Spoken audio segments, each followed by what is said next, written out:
안녕하세요. 네, 안녕하세요. 오늘 제가 궁금한 건요. 타인에게 관심이 없고 자기중심적인 사람들이 가지고 있는 특징이라고 할 만한 게 어떤 게 있을까요? 예를 들어서 내가 어떤 분야에 굉장히 자기중심적으로 이제 행동을 한다면 사실 어쩌면 다른 사람들로부터 인정받기 위한 자기만의 어떤 방식을 찾아냈다라고도 말할 수 있을 것 같아요.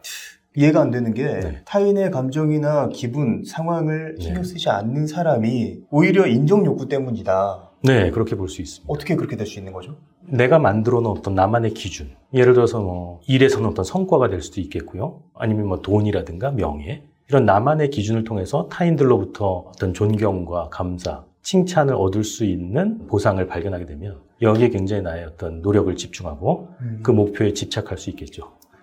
이제 그렇게 되면 상대적으로 다른 보상들에 대해서는 소홀하게 될 수가 있어요. 여기서 내가 이제 소홀히 하고 있는 다른 보상들은 내 주변 사람들로부터의 어떤 호감이 될 수도 있는 거죠. 나만이 정해놓은 어떤 기준에 지나치게 몰입하게 되면서 다른 사람들의 기분을 살피는데 오히려 어려움을 겪게 될 수도 있는 거죠. 이런 것들이 어떻게 보면 인정 중독의 한 예라고도 말씀드릴 수 있을 것 같아요. 어떻게 보면 하나의 보상에 너무 과도하게 집착하면서 다른 보상들을 놓치고 있는 거죠. 그렇다면 그런 사람들은 좀 어떤 특징을 가지고 있을까요? 이런 사람들 같은 경우는 내가 정해놓은 기준에 내가 도달하지 못했다라고 생각될 때 여기서 굉장히 불안함을 느낀다거나 아니면 어떤 자존감의 어떤 상처를 겪을 수 있다라고 생각해요. 그러면 이제 이걸 이제 보상하기 위해서 여러 가지 많은 노력들을 하게 되겠죠. 이제 그런 것들이 어떻게 보면 주변 사람들한테 불편함을 끼치게 될 수도 있고 다른 사람들의 희생을 강요하는 그런 행동으로 나타날 수도 있을 것 같고요. 이제 그런 식으로 어떻게 보면 내가 몰입하고 있는 보상에만 집착하고 다른 사람들의 시선이나 이런 것들을 더 이상 의식하지 못하게 되는 패턴을 보일 수도 있는 거죠. 그런 사람의 예를 한 가지 들어주신다면 어떤 종류의 사람이 있을까요? 직장에서 어떤 성과를 보였을 때 그때 이제 사람들이 나에게 보내는 어떤 부러움이라든가 칭찬이라든가 이런 것들이 있을 수 있겠죠. 그게 결국에는 내 행동을 더 강화시킬 거란 말이죠.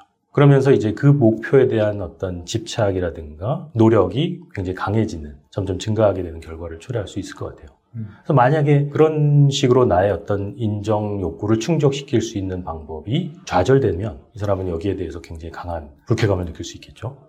이걸 이제 해결하기 위해서 그 사람 밑에서 일하는 어떤 부하 직원들을 괴롭힌다거나 일종의 갑질을 행사할 수도 있을 거라고 생각돼요.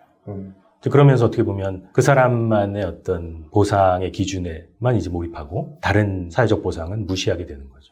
내가 이걸 달성해야지라고 하는 인정 중독에 빠져있기 때문에 다른 것들을 신경 쓰지 못하는 상황이 된 상태라고 네, 그럴 수 있을 것 같아요. 예.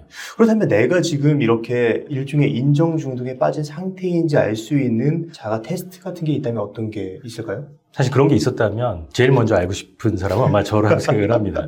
네. 사실 그걸 이제 간단하게 측정할 수 없기 때문에 심지어 이제 뇌 영상 기법까지 동원을 해서 그 사람의 어떤 뇌 활동을 관찰하고 여러 가지 다른 방법들을 찾고 있죠. 근데 사실 어떻게 생각해 보면 간단한 방법은 내가 왜 이런 테스트에 관심을 가졌는지를 한번 생각해 볼 수 있을 것 같아요. 내가 얼마나 자기중심적인지 인정 중독인지를 알고 싶은 그런 마음이 생겼다는 것 자체가 이미 그 사람은 그렇게 자기중심적이지 않을 수도 있다는 생각이 듭니다. 굉장히 자기중심적인 사람들은 내가 얼마나 자기중심적인지를 알고 싶지도 않을 수 있거든요. 어떻게 보면 굉장히 좀 서글픈 얘기네요. 오히려 피해받는 사람들이 이러한 콘텐츠에 집중할 수 있다라고 네, 그럴 수 있다고 생각합니다. 생각이 들어서 그렇다면은 이렇게 자기중심적인 사람들이 내 주변에 있을 때 그런 사람들과 소통을 하는 게 굉장히 어려울 것 같거든요. 네. 좀 원활하게 소통할 수 있는 방법이 있을까요? 내가 왜 이런 스트레스를 경험하면서까지 이 사람과의 관계를 유지하려고 노력하는지 그 감정을 좀 더 들여다볼 필요가 있다고 생각해요. 여기서 중요한 건 나에게 스트레스를 주고 있는 그 사람보다는 내 감정을 먼저 보살피고 이걸 해결할 수 있는 합리적인 방식을 찾는 게 중요하다는 거죠.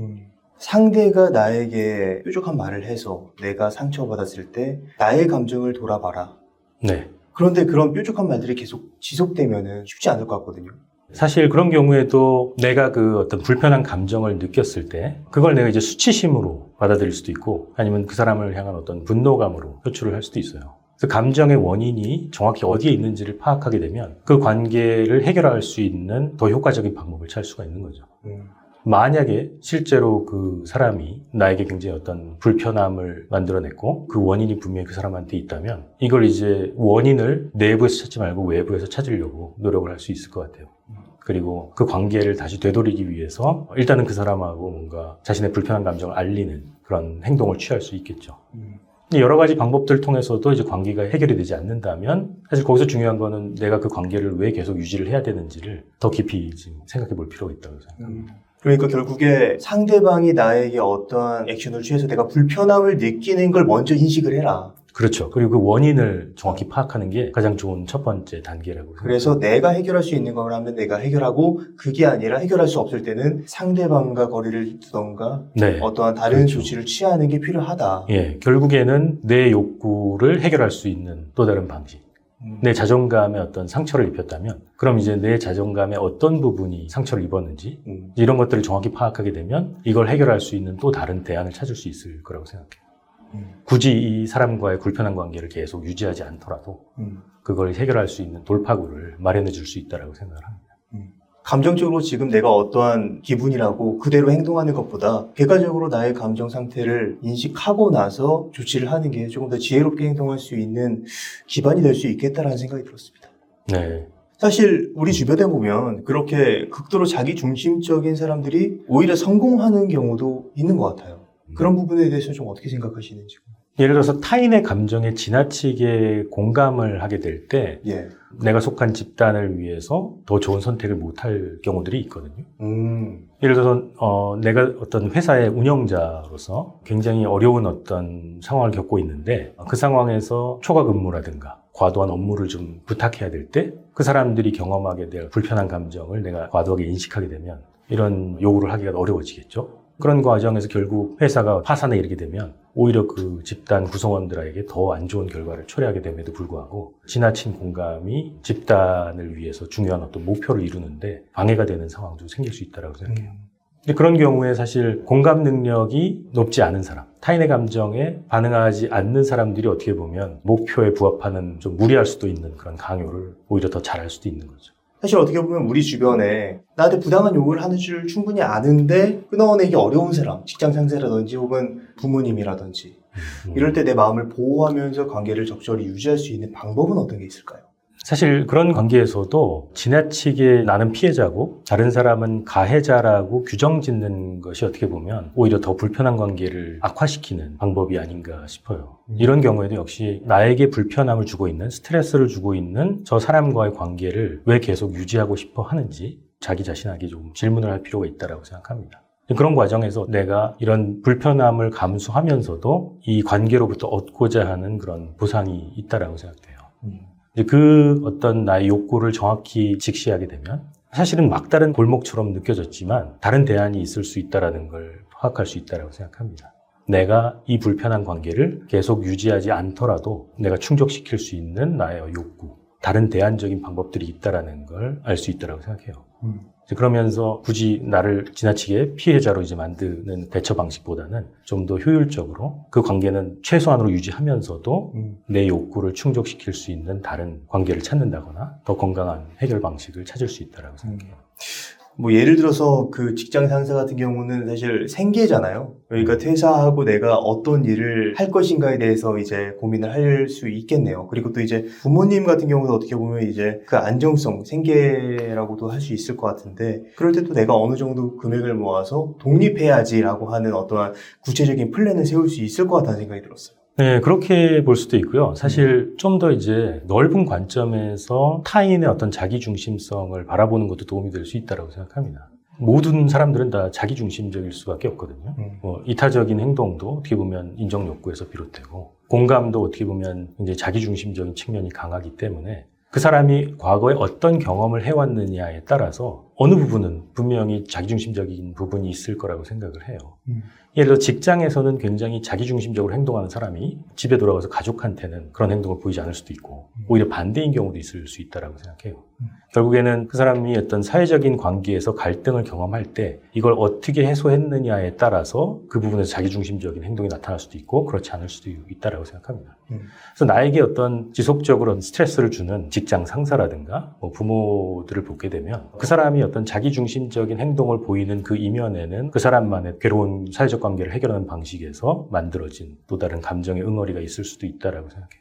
그 사람의 응어리를 내가 안다고 해서 그 사람의 행동이 달라지진 않을 것 같은데. 그렇죠. 그 사람의 행동은 달라지지 않는데 네. 내가 그 행동을 받아들이는 어떤 인식이 달라질 수 있다라고 생각합니다. 이제 그런 걸 통해서 어떻게 보면 내가 느끼는 어떤 괴로운 감정에 어느 정도는 좀 줄여줄 수 있지 않을까 싶어요. 뭐 예를 들어서 소리 지르는 사람이라고 봤을 때 그 네. 사람이 다쳐서 소리 지르고 있다라고 하면 이해가 되는 것처럼 네. 약간 어떻게 보면 그 사람의 행동을 조금은 이해할 수 있는 네. 여지로 인해서 내 마음이 편해질 수 있는 거군요. 네. 굉장히 좋은 예인 것 같아요. 네. 네. 그렇게 상황을 조금 더 다른 각도에서 볼 수 있는 그 상황을 재해석할 수 있는 그런 방법을 좀 찾을 수 있지 않을까 싶어요. 사람들은 사실 다 자기중심적일 수밖에 없고 어떻게 보면 그게 인간의 가장 기본적인 본성이라고도 말할 수 있을 것 같아요.